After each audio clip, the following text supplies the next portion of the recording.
가장 중요한 건 뭐예요? 이거 일단 써야 되고요. 질문 요지. 그 다음에 설치 방법은 어떤 방법이 있다? 간격, 위치, 방법 하는데 여기 이제 보시면 용어 정리에 자 일단은 단답형은 대부분 용어 정리에서 내요. 서술형은 본서에서 내고요. 용어 정리에 다 있어요. 자 용어 정리에 보시면은 간격은 어떻게 된다? 일반 콘크리트는 부재 높이가 얼마? 메스 콘크리트는 한 4에서 5m 정도 내외.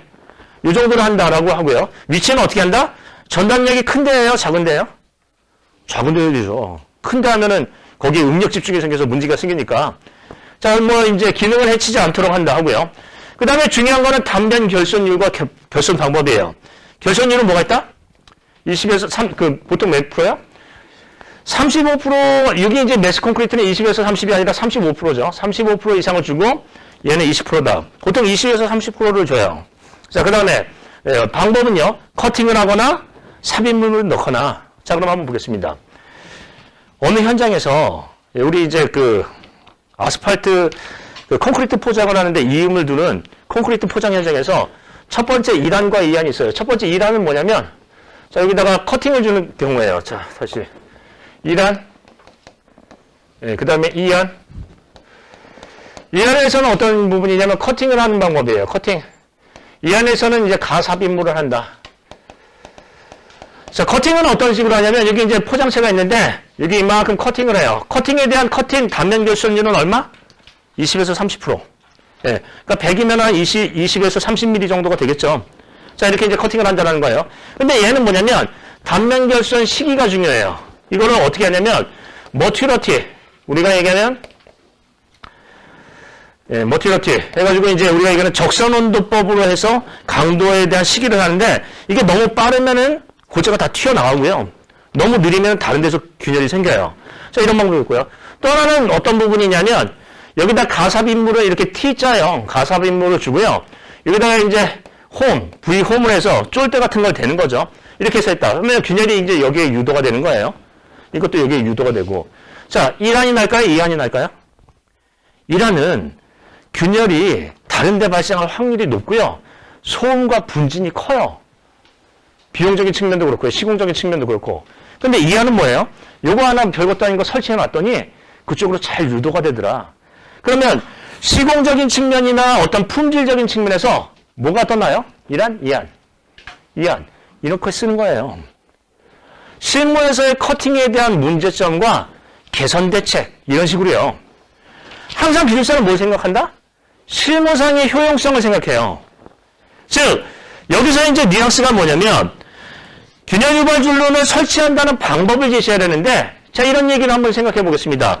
가장 효율적인 방법이 뭐예요? 그런 데에 대해서 고민을 해보셨나요?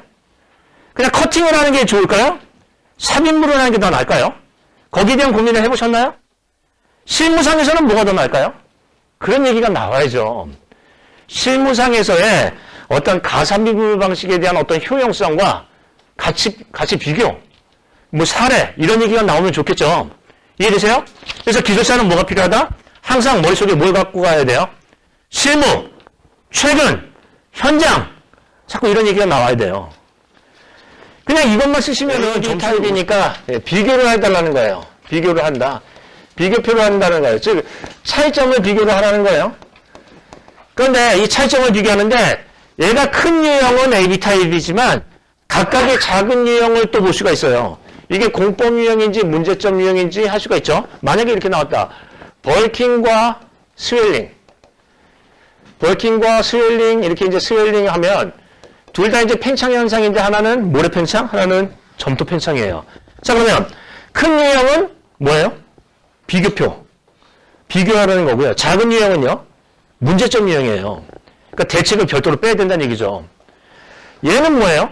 B점 오형과 점 오형은 공법 유형인가요? 작은 유형은 문제점 유형인가요? 공법 유형이죠. 문제점 유형이죠. 오형이니까. 그래서 오형에 대한 어떤 대책이 나와야 되는 게 별도 대제목으로 나와야 돼요.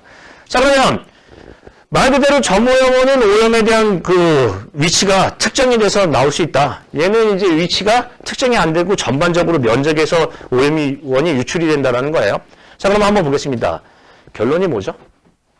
자 이런 얘기를 한번 볼게요. 이것도 이번 시험에 중요하죠. 이거는 갈수기 때 나와요. 오염은. 홍수기 때는 오염이 싹 들어가죠. 갈수기 때 나온다는 거예요. 저번 갈수기에 안 나왔으니까 이번까지 나올 수 있어요. 우리가 홍수 전에 시험을 보거든요. 이번에 만약에 시험을 떨어졌다면 이거 다음 시험에는 거의 나올 확률이 적어요. 이해되시죠? 자, 이번 시험이 중요하다. 자, 그러면 이제 한번 이렇게 한번 보겠습니다. 부영양화 대책이라는 걸 한번 생각해 볼게요. 자, 부영양화 대책은 뭐냐면 여기 이제 하천이 지나가요. 하천 또는 호소. 우리가 얘기하면 이제 저수지 얘기하는 거예요. 그 다음에 여기 이제 이게 유역이 있어요. 유역이 있다. 그러니까 주택이나 공장 얘기하는 거예요. 그러면 부영양화 대책은 두 가지 대책으로 할 수 있어요. 이 하천 또는 호소에서 하는 혼해 대책, 즉 여기서 하는 혼해 대책이 있고요. 그 다음에 유역에서 하는 유역 대책이 있어요. 유역 대책은 먼저 사전 대책이고요. 얘는 사후 대책으로 볼 수도 있어요. 이해되시죠? 자, 그러면 혼해 대책은 뭐냐면 이런 얘기죠. 준설을 하고 폭기, 에어레이션, 거기다가 이제 공기를 주입하고 살조제, 조류가 부영양화가 생기니까 조류를 녹조나 이런 부분을 죽일 수 있는 살조제 또는 첨수, 우리가 얘기하는 이제 첨가를 하는 거 여러 가지 이제 방법을 쓸 수 있는데 이게 혼해 대책이에요. 근데 이 대책 중에서 유역 대책과 혼해 대책 중에서 어떤 게 더 효과적이다? 이건 사고 친 다음에 하는 거고요. 이건 사고 전에 하는 거니까 얘가 더 효과적인 대책이겠죠. 나오기 전에 하는 게 효과적이죠. 자, 그럼 유역 대책을 보시면 또 두 가지로 볼 수 있어요. 뭐가 있다? 점오염원과 오염원과 비점 오염원, 비점 오염원에 대한 대책이 있어요. 자, 점오염원은 그 위치가 특정이 돼요. 정확하게 오염 위치를 특정할 수 있는 오염원이에요. 즉 뭐냐면 생활폐수, 하수, 축산폐수 또는 뭐 산업폐수 이런 것들은 전부 다 뭐한다? 위치를 알 수 있어요. 자, 그 다음에 비점 오염원은 뭐예요? 예를 들자면 그 위치를 특정할 수 없는 거예요. 자, 여기 제설제를 도로에다 뿌렸어요. 근데 비가 오네요. 도로에서 전부 다 제설제가 녹아가지고 땅 토양으로 들어가요. 이거 점오염원이에요? 비점 오염원이에요? 비점 오염원이에요. 그 면적에서 전체적으로 발생해서 그 위치를 특정하기가 어려워요. 자, 그러면 어떤 게 더 중요할까요? 혼해 대책보다는 유역 대책이 중요하다. 유역 대책 중에서 점오염원에 대한 대책이 중요할까요? 비점 오염원에 대한 대책이 중요할까요? 점오염원은 하수 관거에 대한 보급률이 95%예요, 거의. 우리나라가. 90%에서 95% 정도 되는 하수에 대한 어떤 관거가 확충이 되어 있으니까 얘는 처리가 된다고 볼 수 있어요. 문제는 얘지. 비점 오염원. 그러면 비점 오염원을 관리하는 게 부영양화 대책의 핵심이다. 라는 논리적 결론을 얻었어요. 물론 정답은 아니지만 논리적인 근거가 있다는 얘기예요. 자, 그러면 이 비점 오염원이 어떻게 관리할까요? 그 면적도 넓은데. 그래서 이런 얘기를 해요. 비가 오면은 초기 우수 때 오염 농도가 가장 진하잖아요. 오염 농도가 높잖아요.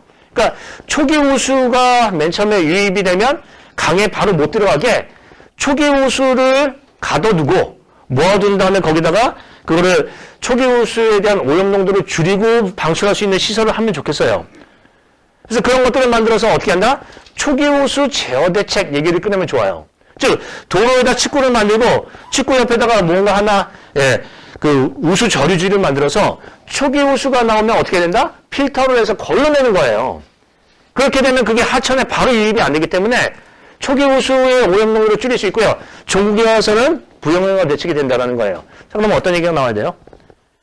초기 우수 제어 대책이 이렇게 나와야 돼요. 결론은 그거예요. 논리적인 핵심은 그거예요. 기술사 공부는 여기에 대해서 시험 문제 나오니까 이거를 비교를 하고 뭐하고 대책을 쓰고 주제의 대책은 어떤 대책이 있다 라고 쓰는 게 아니라 논리적으로 결론을 낼 수 있는 사람이 기술사라고 했어요. 가장 확실한 대책은 무엇인가? 거기에 대해서 생각을 해봐야 돼요. 이거는 제가 아까 얘기했듯이 100의 교수님이 계시면 100분의 교수님이 계시면 100분의 논리적인 결론이 있다고요. 다 틀려요. 아까 아스팔트 소성 변형 얘기를 한번 생각해 보겠습니다. 다 틀린 얘기를 하지만 논리적인 근거는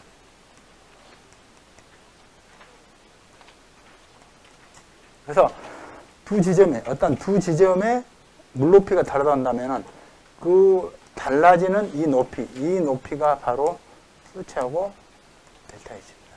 그래서 이 델타 H.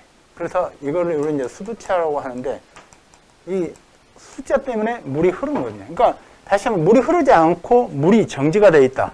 그러면은, 정지되어 있는 상태에서는 수두차가 발생하지 않는 거죠.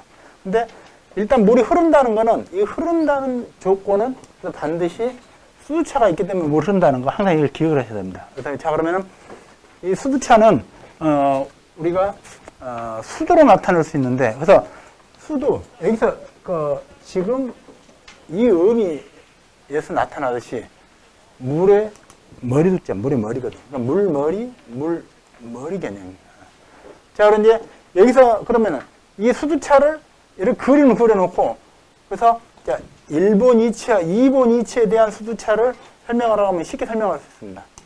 근데, 자, 1번하고 2번 이치 말고, 그러면 3번 이치, 4번 이치, 5번 이치. 그래서 1번과 2번은 확실히 할 수 있는데, 3번, 4번, 5번의 수두차를 구해봐라. 난감합니다. 그죠? 근데 그거 구하는 방법은 굉장히 쉬워요. 그러면 어떻게 쉽냐면, 그냥 여기다가 계측기를 설치하면 알 수 있죠. 그죠? 그래서 이렇게 계측기 설치하는데, 그래서 이제 우리가 그림으로 그릴 때는 이렇게 쭉 서 있는 파이프라고 해서 이제 스탠드 파이프라고 합니다. 그래서 스탠드 파이프 꽂아보면은, 아, 물이 어디까지 올라오는지 알 수 있으니까 그냥 알 수 있겠죠. 보이지 않지만은 그걸 찾아내는 방법으로 스탠드 파이프 꽂는 방법이 있습니다.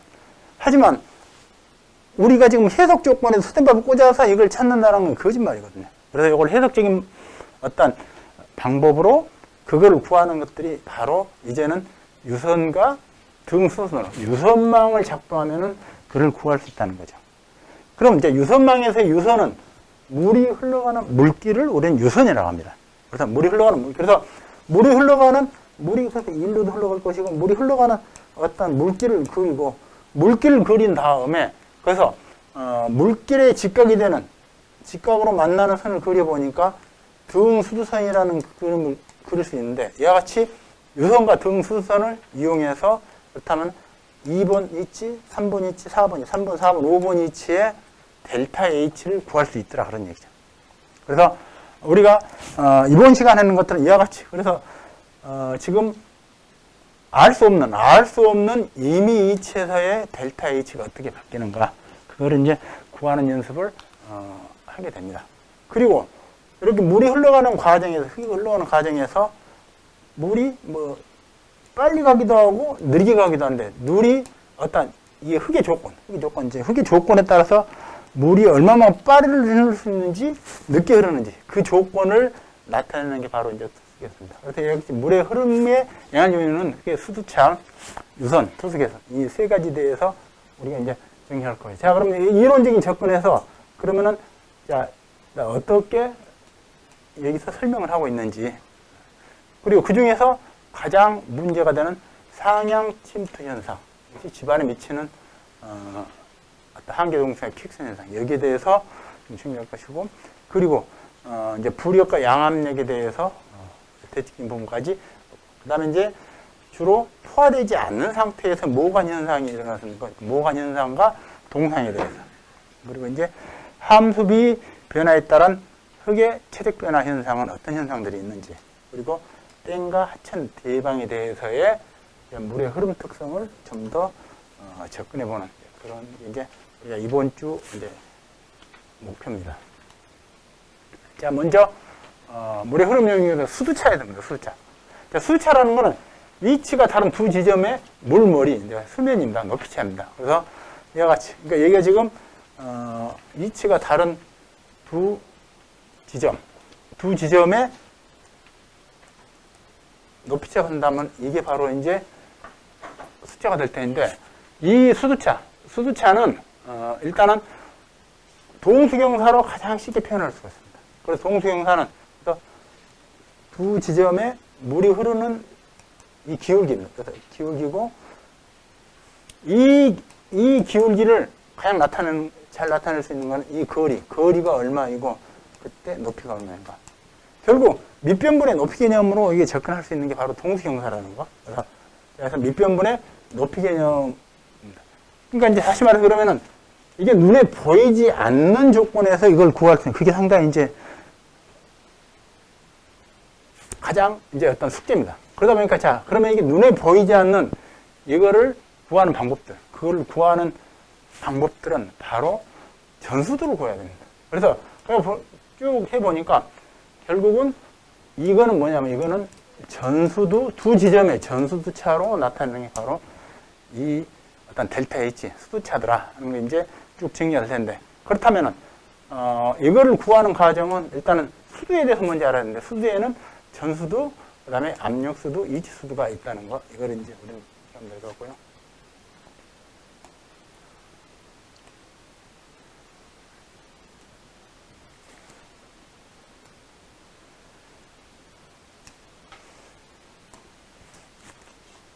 자, 이제 전수도. 전수도는 토탈 헤이트 개념이고, 압력수도는 이제 압력이 프레셔 헤이트 개념이고, 이치수도는 에너지 헤이트 이제 개념입니다. 위치 값입니다. 그래서 이제 자, 그 조건을 어떤 상관관계로 나타내면 이치수도와 압력수도를 합한 게 전수도이다. 그리고 전수도는 일단은 자, 이게는 기준면에서 수면까지 높이가 전수도다. 자, 위치수도는 기준면에서 기준 점까지라는 거. 그리고 압력수도가 자, 기준점에서 이 기준점에서 수면까지가 이제 압력수입니다. 자, 그래서 먼저 이거를 이제 좀 더 예시를 통해서 생각하고 이제 있고요. 자, 그러면 여기서 지금 기준면이 나타나는 거는 지금 여기서 전수도와 이치수도. 그 전수도와 이치수도는 그렇다면 여기서 뭘 알아야 되면 기준면을 알아야만 구할 수 있는 게 바로 전수도와 이치수도입니다. 자, 그래서 우리가 최종 목표는 압력수도를 구하려고 하는 거거든요. 그래서 우리가 전수차를 구한다는 것은 결국은 변하지 않는 압력수도를 우리가 구해서 이제 해야 하기 때문에, 그래서 다만 기준면에 따라서 값이 틀려지는 것은 전수도와 이치수도이고, 압력수도는 변함이 없다는 거. 그걸 이제 우리 기억하면 되겠고요. 그래서 압력수도를 결국은 어떤 물의 다용량을 곱하니까 그게 강국수압으로 나타납니다. 그래서 강국수압은 압력수도 곱하기 갯마 W라는 거, 이거는 꼭 기억을 하셔야 될 이제 사항입니다. 자, 그럼 이제 여기서 한번 이제 정리해봅니다. 먼저 기준면을 여기다 정했을 때, 기준면을 여기다 정해서 한번 접근을 해보는 겁니다. 자, 그래서 이제 전수도는 기준면의 수면까지, 전수도가 5m라고 가정한다면은, 그러면 기준면에서 기준점까지, 기준면에서 기준점까지 1m가 이치수도. 그러면은 압력수도는 기준점에서 수면까지 4m. 두 개가, 그래서 여기가 1m, 4m 합해서 5m. 이 조건이 충족이 되죠.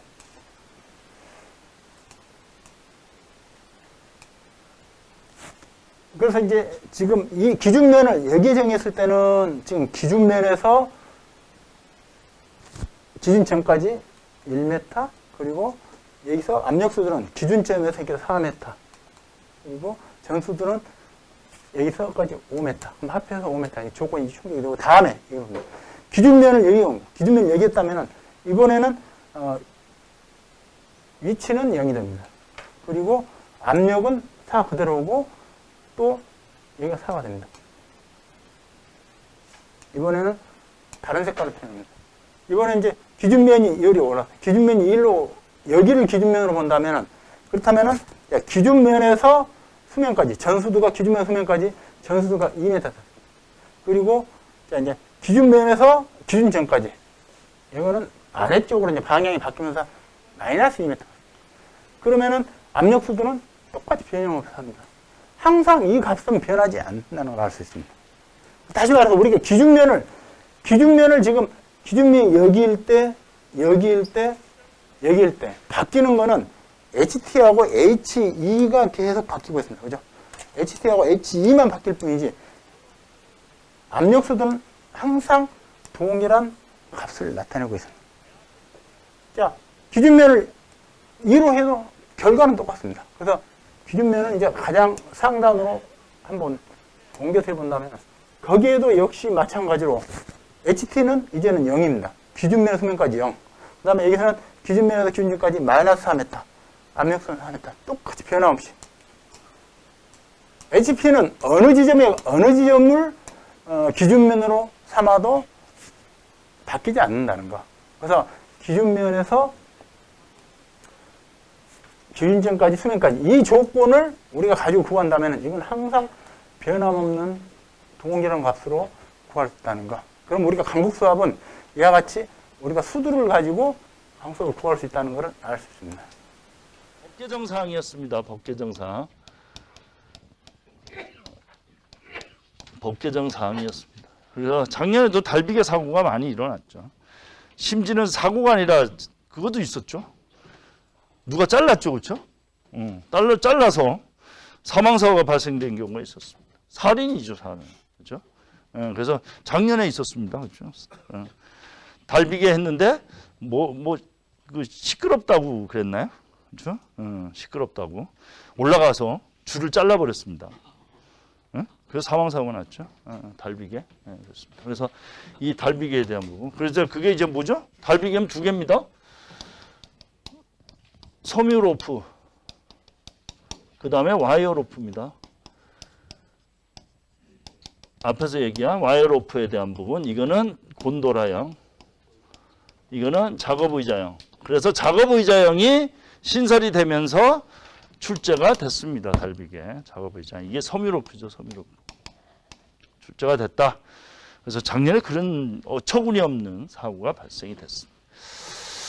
자, 안전수칙 첫 번째가 뭔가요? 작업 전 10분 안전 미팅입니다. 자, 그래서 제가 이거 자료 올려놓은 것 같은데 제가 작업 전 10분 안전 미팅, 작업 전 10분 안전 회의 그래서 최근 지침이 나왔습니다. 지침. 그렇죠? 지침이 나왔습니다. 그래서 제가 이건 자료는 올려놨습니다. 꼭 보시기 바랍니다. 그래서 작업 전 안전 10분에 대한 부분이 첫 번째로 나옵니다. 그 다음 개인보호구, 그 다음에 방어 조치에 대한 부분이 언급이 되고 있다. 그 다음에 이제 안전대가 나옵니다. 그럼 안전대 앞에 뭐 붙는다? 스마트 안전대로 답안을 써줘도 된다라는 겁니다. 그래서 작업 전 10분 안전 미팅, 작업 전 10분 안전 회의 해가지고 이제 기본적으로 툴박스 미팅에 대한 부분이 중요하다. 이것도 이제 매번 키워드 가지고 들어가시면 됩니다. 그건 중요합니다. 그렇죠? 그 다음에 이제 공공공사 이제 떨어짐 재해 나오면 이걸 제가 이제 빠뜨릴 수가 없습니다. 자, 우리가 이제 중대재해처벌법 나오고 그 다음에 중대재해 감축 로드맵이 나오던 이 당시에 추락사고 방지에 관한 지침에 대한 부분이 되게 중요하게 나온다. 그래 여기 보시면 지금 중요하게 생각하는 스마트 안전, 그렇죠? 그 다음에 뭐 데크 플레이트, 사전 작업 허가제 이런 부분이 다 하고. 시스템 비계를 의무화했다라는 겁니다. 떨어진 재 시스템 비계. 그 다음에 스마트 안전 장비를 사용하게 됐다라는 거고, 그 다음에 여기 보시면 종합 대책에 대한 부분이죠. 사전 허가제, 즉 사전 작업 허가제, 위험 작업에서의 사전 작업 허가제를 도입을 한 계기가 바로 공공사 추락 사고 방지 지침에 관한 지침에 나와 있다라는 겁니다. 그 다음에 근로자 교육, 데크플레이트 공사에 대한 부분이 언급이 되고 있다라는 겁니다. 그래서 우리가 이번에도 문제가 하나 나왔죠. 그렇죠? 2010몇 년도에 나온 지침에 대한 부분이 한번 이제 나왔습니다. 스마트 건설과 관련된 내용이 문제가 나온 적이 있습니다. 이번에도 출제가 됐죠. 스마트 건설 관련해서. 자, 그 다음에 이제 건설 사고 핵심 예방 규정해서 포엠이죠, 포엠. 이번에 문제가 출제가 됐습니다. 포엠에 대한 부분이. 그렇죠? 그 다음에 또 뭐 있나요? 3.2에 대한 부분. 그렇죠? 이렇게 됩니다. 자, 그래서 이제 포엠과 3.2에 대한 부분은 여러분들이 이제 어디에 많이 표현이 되나요, 이게? 이게 위험성 평가표. 그렇죠?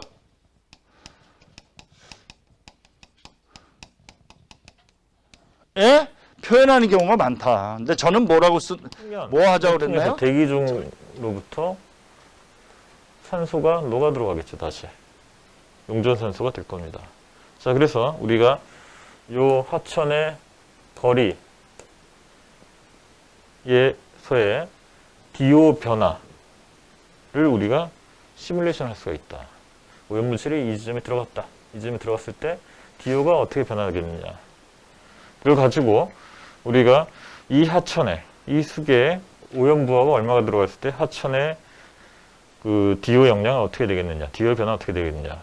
또는 그 DO에 따라서, 용존산소에 따라서, 용존산소 농도에 따라서 그 수계에 사는 생물들, 생물상들이 다 달라지겠죠. 그죠? 자, 그러면 그 생물상들은 어떻게 변하겠느냐. 용존산소가 다시 쭉 충분히 회복이 돼야 되는데, 그 회복이 된 과정이 바로 자정작용이죠. 자정작용. 자정작용은 이 하천 전체에서 어떻게 일어나겠느냐. 이런 것들 우리가 예측을 할 수가 있다. 이와 같이, DO, 단순히 DO 하나를 가지고 우리가 하천의 오염 시뮬레이션, 오염을 모사하는 걸 우리가 DO 용존산소 부족 곡선을 가지고 하는 DO 세그 커브다. 하천에서의 수질 모델링을 얘기하는 거예요. 자, 몇 가지 가정이 있는데 오염부하는 점오염합니다. 그죠? 한 곳에서만 들어간다.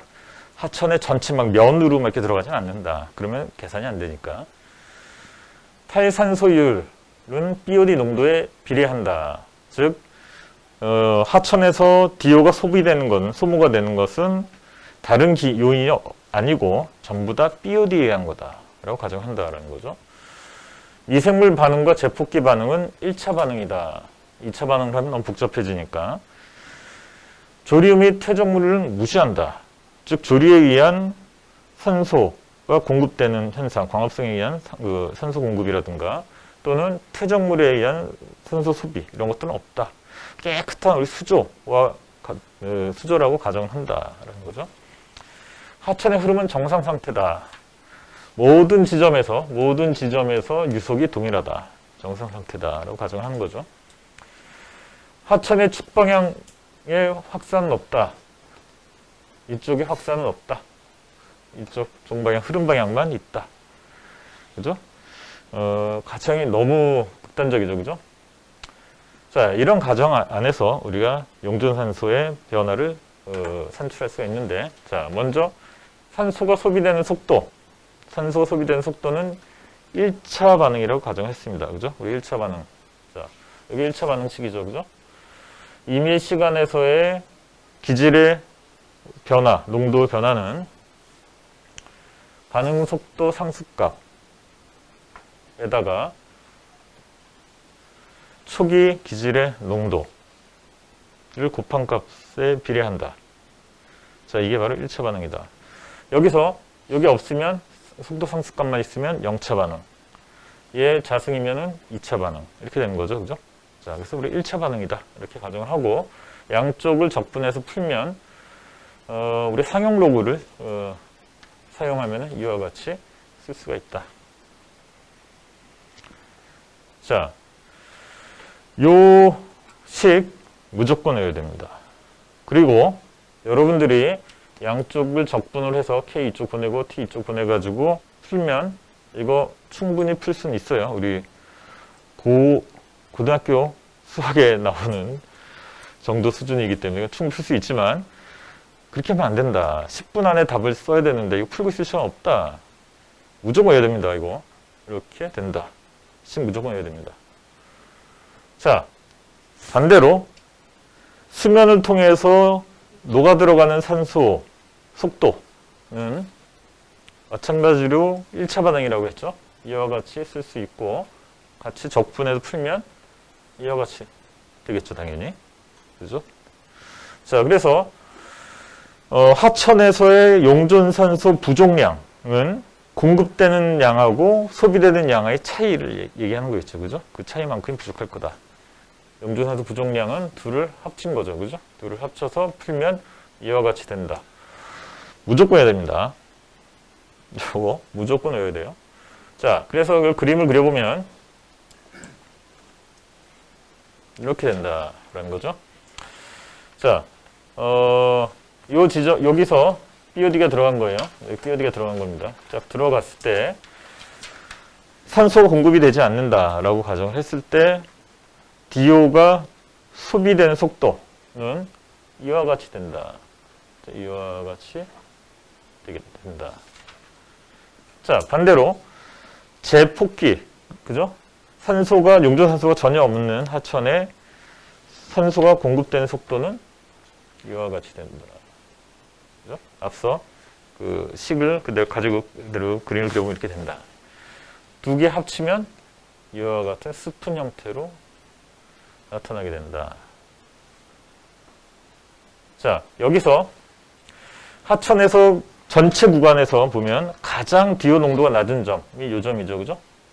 이 점을 우리가 임계점이라고 한다. 자, 그러면 하천 전체에서 DO가 가장 떨어지는 지점을 우리가 확인할 수 있겠죠. 자, 거긴 현기화가 일어날 것이다. 현기화가 일어나면 하천에서 뭐 악취도 나고 뭐 이렇게 되겠죠. 그죠? 자, 그때 DO 농도를 우리가 그 임계 DO 농도 이렇게 볼 수가 있는데, 자, 여기서 임계점식 있죠? 이거 외워야 됩니다. 무조건 외워야 됩니다. 그리고 그때의 DO 농도 있죠? 무조건 외워야 됩니다. 여기서 F 값은 자전개수다. 여기까지 무조건 외워야 됩니다.